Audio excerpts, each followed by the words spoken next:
Bismillahirrahmanirrahim. Assalamualaikum warahmatullahi wabarakatuh. Salam sejahtera untuk kita semua. Selamat pagi anak-anakku peserta MPLS yang berbahagia. Pada pagi ini pertama mari kita panjatkan puji syukur kehadirat Allah Tuhan Yang Maha Esa, karena pagi hari ini kita diberi kesempatan, waktu, sehat, dan peluang untuk belajar sesuatu yang bermanfaat. Anak-anakku, perkenalkan, saya adalah Bapak Slamet Yono, atau di sekolah dipanggil Pawi, sebagai pengampu guru bahasa Inggris.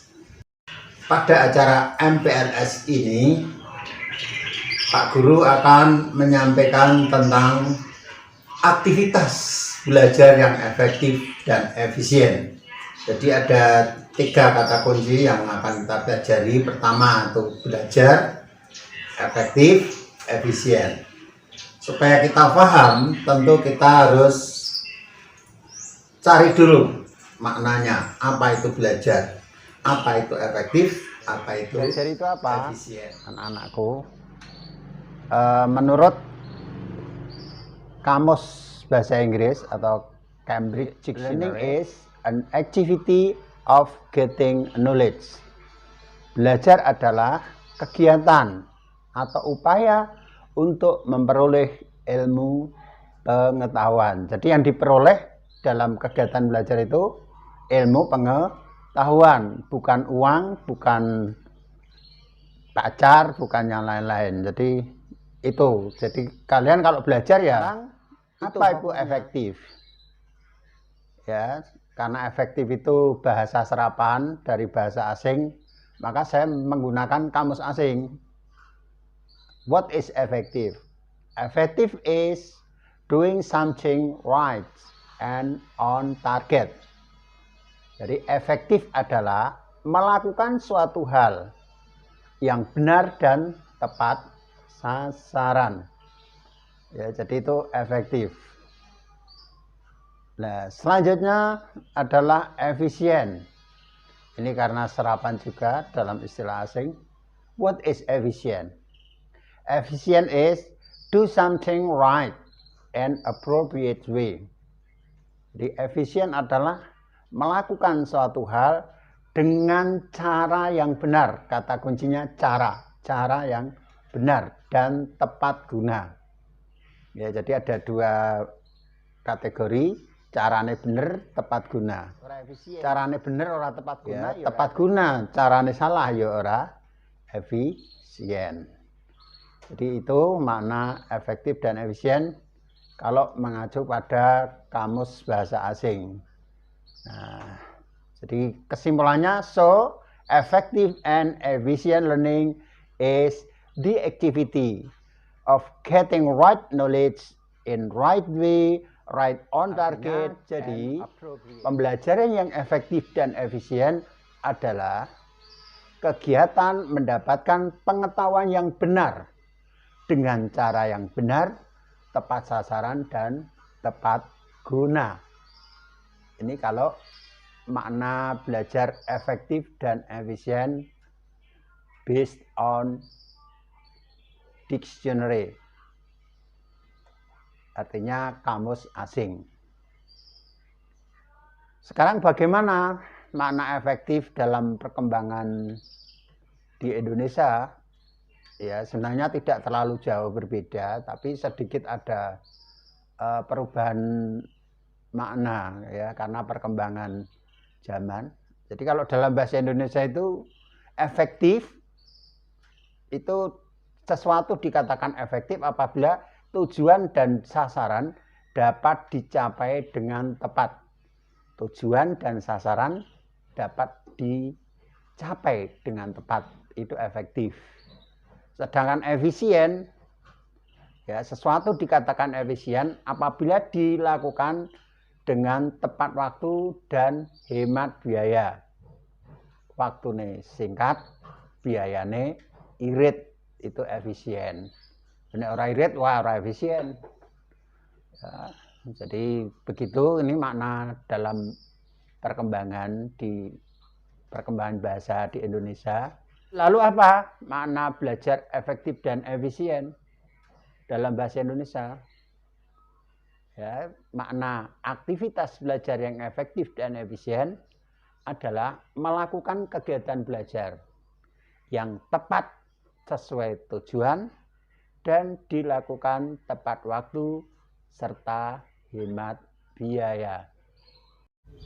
Oke anak-anakku, saya akan kasih tahapan bagaimana belajar kita atau belajar kalian tuh bisa efektif dan efisien. Jadi ada 5 tahapan agar belajar kita itu efektif dan efisien.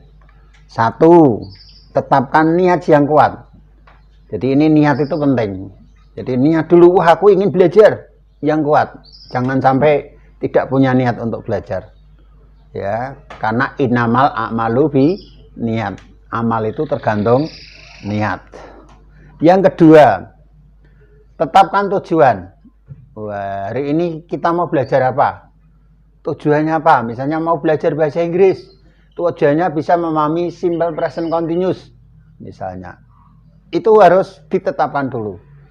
Nah, dan biasanya guru akan memberikan penjelasan sebelum memberikan pelajaran. Oh, hari ini belajar simple present continuous.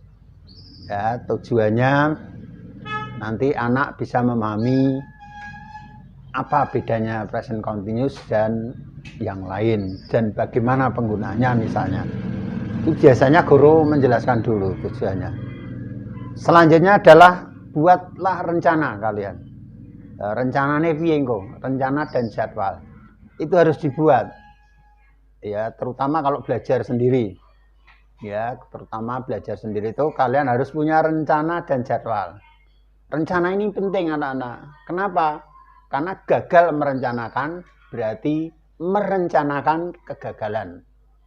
Ya, saya ulangi lagi, menurut motivator sukses, orang yang gagal merencanakan berarti merencanakan kegagalan. Jadi rencana itu penting dan buat jadwal. Terus keempat, tentukan langkah-langkahnya. Nah, langkah-langkah sinau sing efektif dan efisien ditentukan, tulis. Oh, nanti pertama ini. Nah, terus gunakan waktu yang tepat. Ya, jangan menggunakan waktu yang tidak tepat. Oke, sekarang saya jelaskan bagaimana langkah-langkah belajar yang efektif dan efisien. Tadi yang keempat tadi ya, karena kalau yang 1, 2, 3 dan 5 sudah paham. Sekarang yang khusus untuk yang keempat yaitu langkah-langkah belajar yang efektif dan efisien. Jadi kita biar belajarnya efektif dan efisien itu bagaimana? Yaitu 1, persiapan.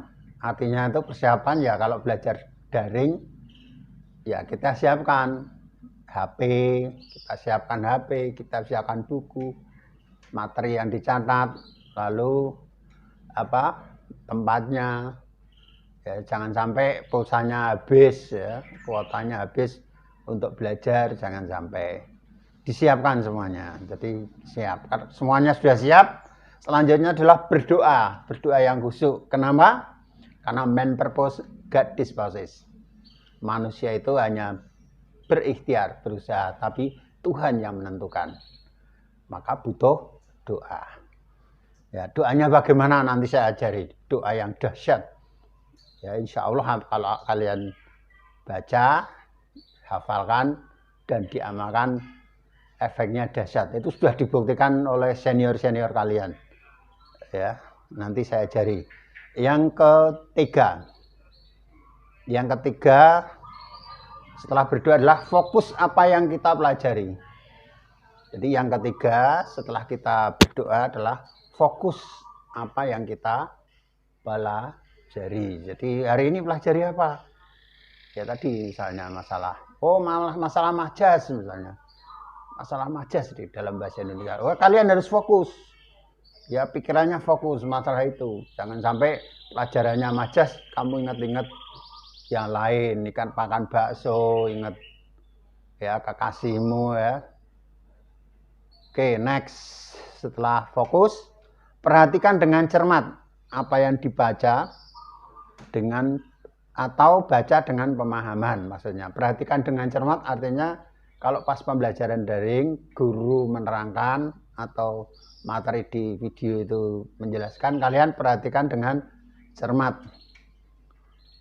Dan baca dengan pemahaman, artinya ini kalau belajar sendiri maksudnya. Kalau belajar sendiri, baca dengan pemahaman, ojo asal moco. Ya, asal moco tok ya ora efektif dan ora efisien. Oke, next. Setelah dibaca dengan pemahaman, kalau sendiri atau perhatikan dengan baik ketika daring, maka jangan lupa buat rangkuman hasil belajar. Jadi, tadi hari ini saya mendapatkan ilmu apa? Dirangkum, ditulis. Ya, setelah itu akhiri dengan doa. Ya, minimal kalau orang Islam ya baca hamdalah, alhamdulillahirabbil alamin. Segala puji hanya milik Allah. Jadi kita memuji Allah, memuji Tuhan kita. Ya, alhamdulillahirabbil alamin itu mungkin kalau bahasa agama lain puji Tuhan ya. Atau istilah apalah, intinya kita memuji dan mengucapkan rasa syukur kepada Allah Tuhan yang Esa bahwa kita diberi kesehatan dan diberi tambahan ilmu. Baiklah anak-anakku, sebagaimana janji Pak Guru tadi akan mengajari doa sebelum belajar. Jadi doanya begini, Allahumma inni as'aluka ilman nafi'an wa rizqan thayyiban wa amalan mutaqabbalan. Kalau artikan Allahumma inni as'aluka, ya Allah, sungguh aku mohon kepadamu. Apa yang diminta? Ilman nafi'an, ilmu yang bermanfaat. Jadi Allah itu Maha penerima doa. Makanya mintalah pada Allah satu, ilmu bermanfaat, rezeki yang baik. Yang terakhir adalah wa amalan mutaqabbalan, amal yang diterima. Maksudnya apa? Ilmu ini manfaat, bisa mendapatkan rezeki, nek wis didit ora pelit, diamal ke wa amalan mutaqabbalan. Jadi doa ini saling terkait. Ini ajaran dari Rasulullah, bukan dari saya, bukan dari siapapun, tapi ini dari hadis Rasulullah SAW yang diriwayatkan oleh Ahmad Ibnu Majah dan Ibnu Asumi. Jadi ini rahasianya. Jadi kalau ada orang yang ilmunya pas-pasan tapi kok bermanfaat, cari kerja gampang ya, karena doanya sesuai. Ya, dan sebaliknya orang yang minta doa ilmu banyak ya mungkin waktu sekolah juara. Ilmunya banyak diberi oleh Allah. Ya, karena minta ilmu banyak. Kalau kita tidak banyak, mintanya ilmu yang bermanfaat. Itu nasihat saya. Dan doa ini sudah dipraktekkan oleh senior-senior kalian, kakak-kakak kelas kalian. Dan alhamdulillah, ya, mereka sekarang bekerja di tempat-tempat yang ya bahkan mungkin gajinya lebih banyak daripada Pak Guru itu ya. Demikian, terima kasih, mudah-mudahan bermanfaat. Assalamualaikum warahmatullahi wabarakatuh. Mohon maaf apabila yang saya sampaikan ada yang kurang berkenan. Thanks for watching.